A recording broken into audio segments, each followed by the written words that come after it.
Welcome back to my Monyay morning quickie, where I'm going to kick off this third week of August with a shot of caffeine for your mindset and a nudge toward, your purpose, right? Your passion, what lights you up like the Rockefeller Christmas tree, what's your jam, what's your vibe, right? So today's spark comes from 11-time world champion surfer Kelly Slater. And he says, fear's a good thing because it wakes you up and keeps you on your toes. So consider this your Monday morning tide report, to carry into the rest of your week and, every day thereafter for real life.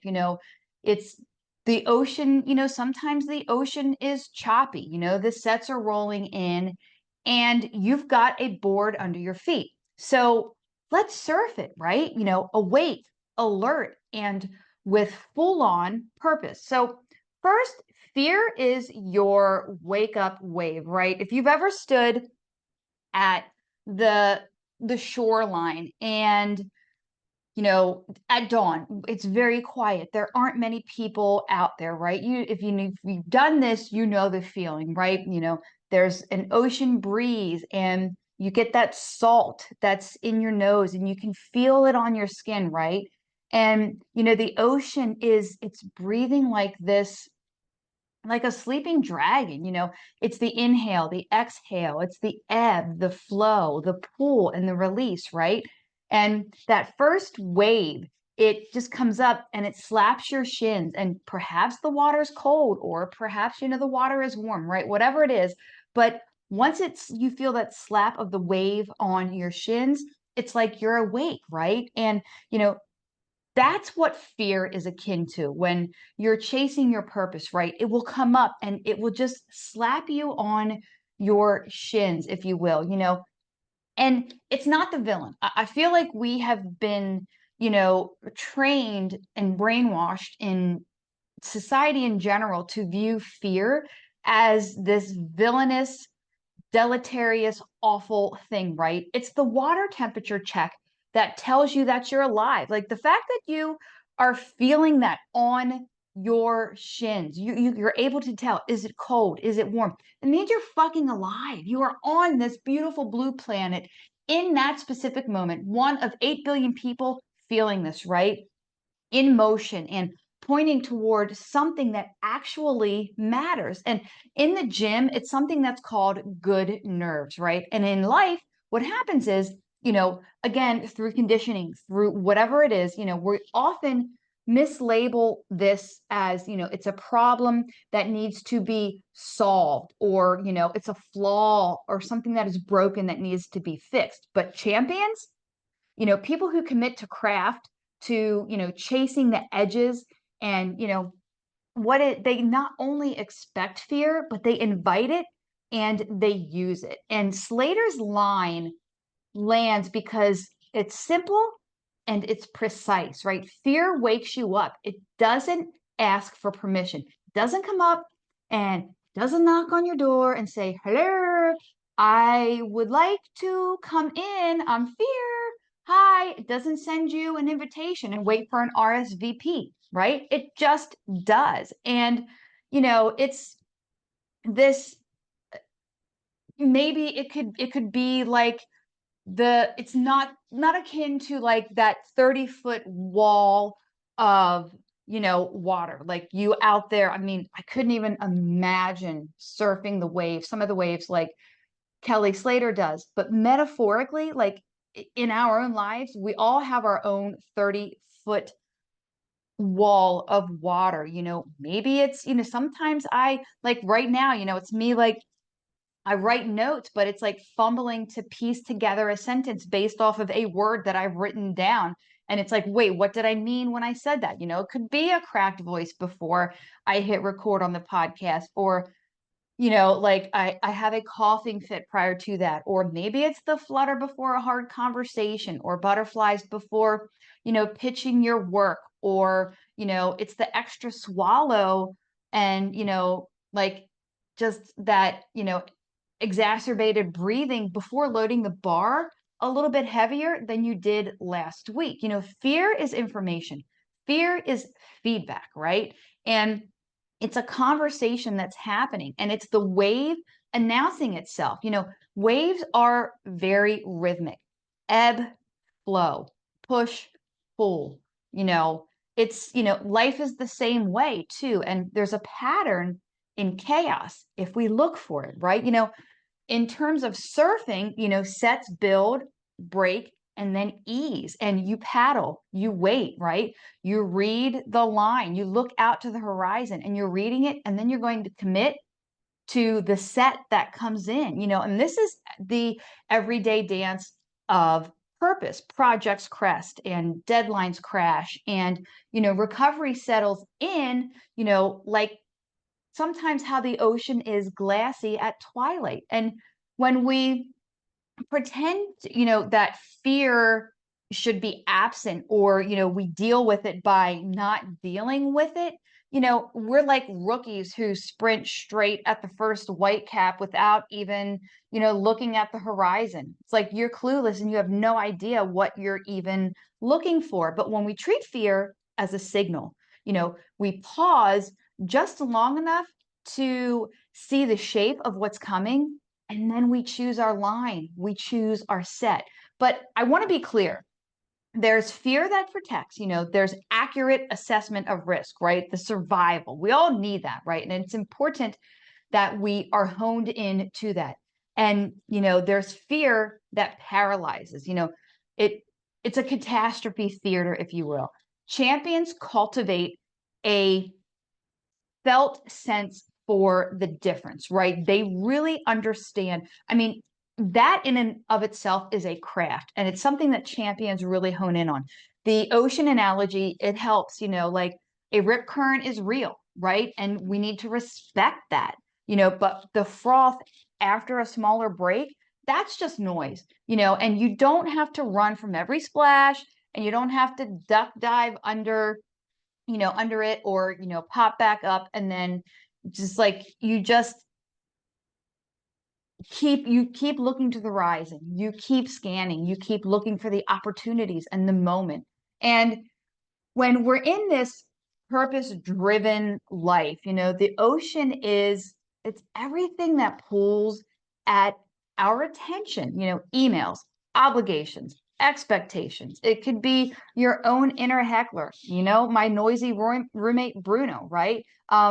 And the quote unquote sets are meaningful surges, right? It's a product launch, it's a certification, a training cycle, a brave conversation with your partner. Maybe it's a new offer in your business, or, even a health commitment that requires discipline more than drama. And fear, it has the propensity to arrive at the edges of these sets because you're moving from what's familiar, what's safe, what is cozy, and has you wrapped up in a bear hug into the unknown.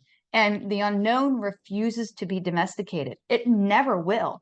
Then the thing with that, it's like Jocko Willink always said, good, because that's where you grow skill, courage, and respect. That's where the evolution of who you are now to become who you want to be in the future, that's where that happens. So here's a reframe that I like to use that changes the entire, tidal forecast, if you will. Fear is arousal, but it's not a verdict. And your nervous system is priming you to attend, to focus, to choose, right? And if you've ever caught a clean wave, anybody who's ever surfed out there, or even boogie board, right? You still have to have somewhat the same concept of being able to do this, right? That moment that right after you paddle in and then the board tips at the crest of the wave into acceleration, it's the drop. And there's a pocket of, it's like on a roller coaster when you start, you go up and you go down the hill, and it's just literally your stomach does a somersault, and it's like you catch it in your throat, right? And then there's terror, but then there's thrill that's braided into all of this at the same time. It's a totally exhilarating moment. And what carries you in this is presence. There's one thing I will say that from surfing, surfing is one thing that I can say with certainty that I am always, when I have done it, 100% present. Like I am so in the moment. And, the same I want to be true in life, right? Presence isn't, it's not a sterile calm, it's a directed energy. So, how do we make this practical, between, there's so much going on in our lives. It could be the school drop off, maybe it's the day job, maybe it's the program that you're building, or, you've got to fit your training session in before dinner because after that, there's no time to do it. So we can use fear like surfers use the lineup, right? To position, to time, and then to commit. And, we don't want to waste it by numbing it out or inflating it into this big monster that it isn't, like catastrophizing it, right? And we can translate this into specific action. But the how, I want to go before I drop my 4 hot badger tips. I want to do a quick mindset check before we get into this. So not every wave is going to be your wave. That is something that you learn when you surf, and we can apply this to our lives on the daily. It's like, let the sloppy ones pass. It's totally okay. You don't have to or need to get everyone, right? You don't need to swing at every pitch, or you don't need to chase every trend.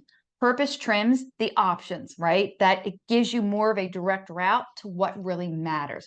The ocean does not apologize for being the ocean. Just let that sink in for a second. I want to say that again. The ocean does not apologize for being the ocean. Life is going to send messy, beautiful, chaotic, glorious, perfectly universally timed inconvenient sets at inconvenient times.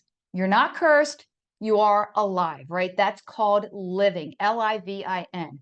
Skill is built in chop, not glass. So, you know, glassy water, perfect still water, that's great for paddleboarding, perhaps kayaking, but surfing, going for it, getting to the edge, there has to be choppy water, right? There has to be waves, sets, lineups on the horizon. And calm waters are where you rest and where you can coast and where you can, reflect and integrate, right?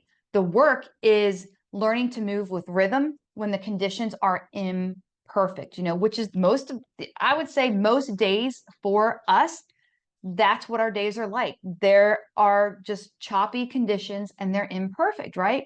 So go, get a badger pen, get your paper. I'm going to lay down my 4 hot badger tips to implement the quote unquote wake up wave mindset. So number 1 is spot the set.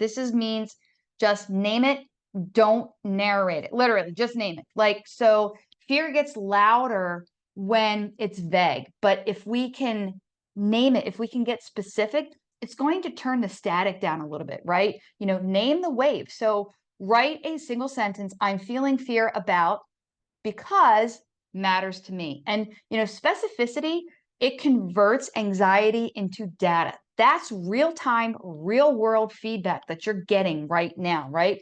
Check the flags, right? Lifeguards will always put a flag out if the water's too dangerous, no surfing, no in the water, rip current, whatever it is, right? So ask, is this danger, real risk, or is it discomfort, which is growth's edge? And if it's danger, change the conditions, right? More skill, support, or time. If it's discomfort, proceed. This is the rep. You cannot avoid doing the do. Another one is 60 seconds of ocean breathing. So inhale through the nose, long exhale through the mouth, as if you are, think about fogging up a mirror, right? And then, even put a little smiley face in the fog. And do this 4 times, really focusing on the inhale and the exhale. And what you're doing is you're sending a signal to your nervous system. I'm safe enough. to act. Something else is commit to one clean line. So what's the next 10-minute action that would advance your purpose, right? Not the perfect action, but the next one. Sometimes I feel we get so caught up in it has to be perfect, the timing, the execution and everything. We quit before it even happens because it won't be. So committing, not a perfect action, just the next one. And this works because you're going to reduce fear surface around, the area by giving it edges. And once you can see that set, once you can see the horizon, right, you can position for it. So 2 is pick your line and set your stance. Basically, it's design micro certainty. So, the floor to ceiling plan, the floor would be anything that would be non-negotiable, like minimums that you can literally do today after you listen to this podcast. 10 minutes of writing, 20 minutes of lifting. Maybe it's one outreach message. Maybe it's, one post or, whatever it is. And the ceiling would be, this is a bonus area if conditions are smooth enough, right? So you can do another action that would be a bonus on top of that one. So something else is pre-decide constraints. And this would be time blocking, phone on airplane mode, 2 tabs only, which is something I really need to work on. I'm like the queen of like 600 tabs open. Constraints are a leash and they keep us connected to the board when the white water begins to explode underneath it. So that start frictionless. This one is you are leading with action. And this takes roughly, I'm going to say more than 2 minutes. 2 minutes, a little more. It could be open the doc. It could be loading the bar. Literally, it's just doing something, opening the calendar invite.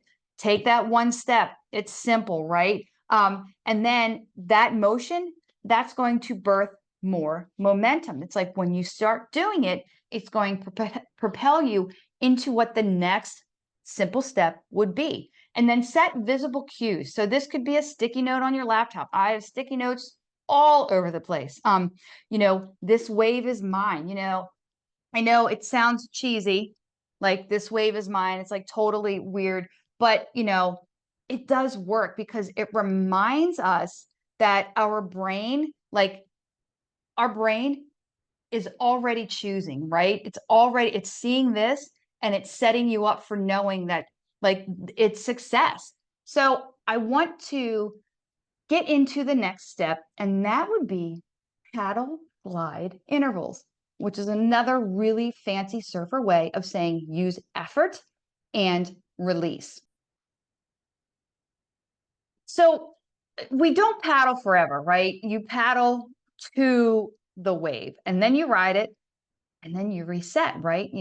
Work in intervals. Treat anything that any goals, any things in your daily life, tasks, and then action lists that you have. Try 15 minutes on, 3 minutes off. I do that. I set timers by that. Sometimes I can go longer. Sometimes I need a little less time. It's where my brain is in that moment.